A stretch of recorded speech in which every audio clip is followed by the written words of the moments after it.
না, পুতুল সাজানোর খেলা করি না, করি।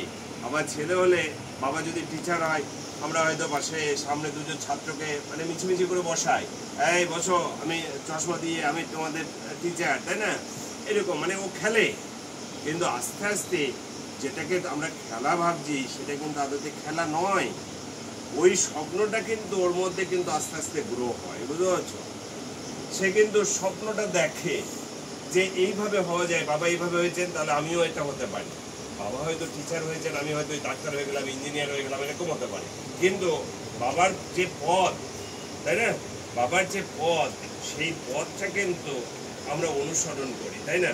আমার যে প্রিয় কোনো স্যার, হয়তো এমনও অনেক ছেলে মেয়ে হতে পারে যে বাড়িতে সেই পরিবেশটা পাচ্ছে না, বাবার কাছে সেই ভালোবাসাটা পাচ্ছে না, মায়ের কাছে সেই ভালোবাসাটা পাচ্ছে না। সে কিন্তু জীবনে চলার পথে কাউকে না কাউকে সে আদর্শ করে নেয়। সে হয়তো কোনো ম্যাডাম বা কোনো স্যারকে সে আদর্শ করে নিয়েছে। তার বাড়িতে অনেক দুঃখ আছে, ঠিক আছে, এই স্যার তো আমাকে অনেক ভালোবাসে, হ্যাঁ, এই স্যারকে সে অনুসরণ করে, তাই না? তাহলে সেই স্যারের কথা কিন্তু তার কাছে বেদবাক্য হয়ে যায়, তাই না? সে কিন্তু সেগুলোকে নার্চার করে। নার্চার করা বোঝো তো, লালন করে মাথার মধ্যে ওটা ঘোরে, বুঝতে পারছো? আস্তে আস্তে যখন আমাদের 8 বছর বয়স হয়ে যায়, 8 বছর, তোমরা এখানে অনেকেই আছো যে 8 বছর ক্রস করেছো, তাই না? 8 বছর যখন বয়স হয়ে যায় তখন আমাদের ভাবনাটা প্রাইমারি স্টেজ থেকে সেকেন্ডারি স্টেজে আসে। এর একটা ইংরেজিতে কথা আছে, অ্যাজিওট্রপিক স্টেজ। মানে আমাদের ওই বয়সের কালটাকে বলা হয় অ্যাজিওট্রপিক স্টেজ, বুঝলে? তখন আমাদের মধ্যে এই ভাবনাটা আসে।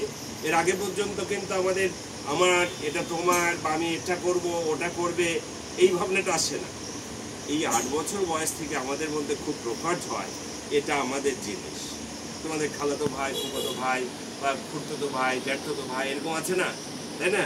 তাহলে তোমরা নিজের মনে করো 2 ভাই বোন, হ্যাঁ, দিয়ে তোমার মানে ফুপা বা খালা, তাদের আবার হচ্ছে মানে 2 ভাই বোন, তাই না?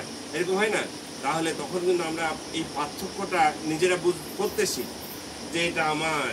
তুমি হয়তো কোনো একটা জিনিস, আমারটা আমার ঘরে নিয়ে চলে, তুমি তোমারটা ঘরে নিয়ে চলে এলে, তাই না? এটা সেকেন্ডারি স্টেজে আমরা আস্তে আস্তে আসছি, বুঝলে? এরপরে আমাদের মধ্যে যে স্বপ্ন ছোটবেলায় দেখেছিলাম যে আমি অমুক স্যারের মতো আমি মাস্টার হবো, বা অমুক স্যারের মতো আমি কলেজের প্রফেসর হবো, বা অমুক ডাক্তারের মতো আমি বড় ডাক্তার হবো, তাই না? সেইটা কিন্তু তার মধ্যে সেটা বাস্তব রূপ নিতে শুরু করে। সে তখন ভাবে তাহলে আমাকে এটা হতে গেলে, সে মাঝে মাঝে প্রশ্ন করে, সে জানে না ওটা হতে গেলে কি হতে হবে। তখন সে বড়দেরকে প্রশ্ন করে, আমি আইএস অফিসার হতে চাই, তাহলে এটা গেলে কি করতে হবে, আমাকে কি করতে হবে? বা আমি ডাক্তার হতে চাই, ডাক্তার হতে গেলে কি করতে হবে? সে কিন্তু তখন মন লাগিয়ে সে তার পড়াটাই, বইয়ের পড়াটাই করতে থাকে, বুঝতে পারছো? যে আমাকে ক্লাসে ভালো করতে হবে, তাই না? আমাকে ক্লাসে ভালো করতে হবে।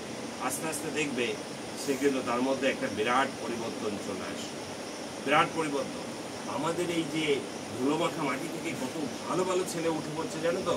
হ্যাঁ, এখান থেকে, এই গ্রাম থেকেই দেখো ডাক্তার পরমানন্দ মতো ডাক্তার বেরিয়েছেন, তাই না? আরো অনেকে আছে যাদের আমি নাম জানি না। এখানে আয়ু হোসেনের মতো বিখ্যাত একজন মানুষ এখান থেকে বেরিয়েছেন, তাই না? হ্যাঁ, হ্যাঁ। তাহলে এই যে ধুলোমাখা মাটি থেকে যে কত বিশাল বিশাল মানুষ উঠে আসছে, এবং এই মাটি থেকেই সম্ভব। কিন্তু যারা গিয়ে বাড়িতে মানে শহরে থেকে হরলিক্স খাচ্ছে তাদের দ্বারা সম্ভব নয়। তো যারা মুড়ি খাচ্ছে একদম গুড় দিয়ে মাখিয়ে, বুঝতে পারছো, তাদের দ্বারাই সম্ভব। এটা কিন্তু তাদের দ্বারাই সম্ভব। ওই শহরে যারা খাচ্ছে তারা যে চলে হয়ে যাচ্ছে, বুঝতে পারছো? কিন্তু মাটি থেকে যে ছেলেগুলো উঠে আসছে তারা কিন্তু কখনো হার মানে না, বুঝতে পারছো? তারা কিন্তু কোনো হার মানে না। আজকে মনে করো আমি কিন্তু গিয়েছিলাম সকালবেলা কৃষ্ণনগর, কিন্তু তোমাদের সঙ্গে এই সাক্ষাতের সুযোগটা কিন্তু আমি হাতছাড়া করতে চাই। হ্যাঁ, আমি বাড়িতে পৌঁছেছি তখন হচ্ছে 3টে, মানে স্টেশনে নেমেছি 3:40-এ। তার মানে বুঝতে পারছো বাড়িতে গেলে 4টে বেজে গেছে। একটু কিছু টিফিন খেয়েছি, একটু রেস্ট নিয়েছি 1 ঘন্টা, তারপরে আবার বেরিয়ে পড়ি যে আজকে ছেলে মেয়েদেরকে যে না একবার দেখি, যে তোমাদের সঙ্গে একবার দেখা হলে আমারও ভালো লাগবে, তোমাদেরও অনেক অভিজ্ঞতা শুনতে পারবো, তাই না? হ্যাঁ, শুনতে পারবো। তা সেই সুযোগটা কিন্তু হাতছাড়া করতে চাইনি। তাহলে যেটা বলছিলাম যে যখন সেকেন্ডারি স্টেজে চলে আসে তখন কিন্তু তার মধ্যে একটা ফাইটিং স্পিরিট চলে আসে, যে আমি এটা করব, আমি এটা পারবো, তাই না? এটা আমাকে করতে হবে। আর সেই ফাইটিং স্পিরিটটা তোমাদের কিন্তু এখন আসবার সময়। আর সেটা আসতে গেলে যে যেমনটাই হোক, মানে পেশা কিন্তু একরকম না।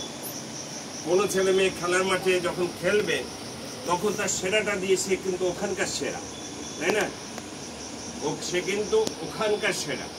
যে ক্লাসে ফার্স্ট হয়ে অন্য ডাক্তারি বা অন্য কোনো ইঞ্জিনিয়ারিং লাইন বা মাস্টারি লাইনে যাবে, সে কিন্তু ওখানকার সেরা, তাই না? সেটা তোমাকে, তোমার মন যেটা সাই দেবে যে আমি এটা হতে চাই, সেটাকেই তোমার সর্বোচ্চ দিয়ে সেটাকে তৈরি করতে হবে, তাই না? সেটা তৈরি করতে হবে, এটা কিন্তু মাথায় রাখতে হবে, বুঝতে পারছো? তা আমাদের গ্রাম থেকেও এই বছরই আদিবাসীর একটা ছেলে ও মানে ক্লাবে চান্স পেয়েছে এই ফুটবলে, মানে এই মোহনবাগান বা ইস্ট বেঙ্গল এই জাতীয় ক্লাবেও কিন্তু চান্স পেয়েছে এই বছর, এবং ও ইন্টারন্যাশনাল খেলতে যাচ্ছে ছেলে। হ্যাঁ, আদিবাসী বাঙালি ছেলে, তাই না?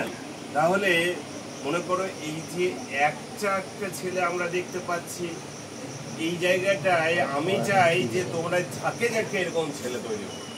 হ্যাঁ, মানে হঠাৎ হঠাৎ একটা নয়, এরকম ঝাঁকে ঝাঁকে ছেলে। কথাই আমাদের কি হবে? সবাই বলো আমরা পারবো, আমরা করব, আমাদের মধ্যে যে যে প্রতিভাটা আছে সেইটাতেই আমরা সেরা হব। We shall overcome. স্যারের কথাগুলো তোমরা বুঝতে পেরেছো তো? ভেরি পেছনে যে দুজন আছে বসতে অসুবিধা হচ্ছে? হ্যাঁ, আরেকটু এগিয়ে এসো। এগিয়ে